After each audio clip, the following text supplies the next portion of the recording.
سردی کی شدت کے اوپر اس کا دار و مدار ہے، اور مسجد قریب کتنی ہے دور کتنی ہے اس پہ دار و مدار ہوتا ہے۔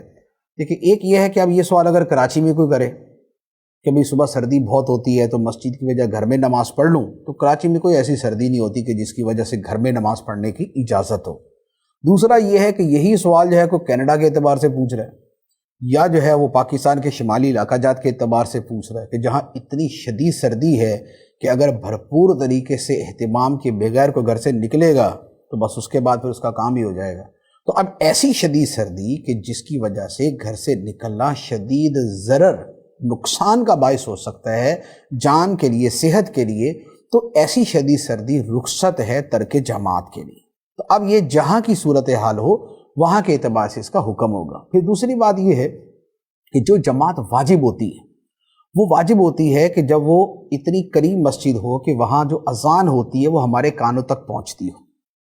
تو اب اگر مسجد بہت دور ہے، 1-2 کلومیٹر کے فاصلے پہ ہے، اور وہاں نماز ہے اور وہاں پر جانا ہے، تو چونکہ وہ واجب ہی نہیں رہتا، اب اگر کوئی گھر میں نماز پڑھتا ہے تو اس میں گناہگار نہیں ہوگا۔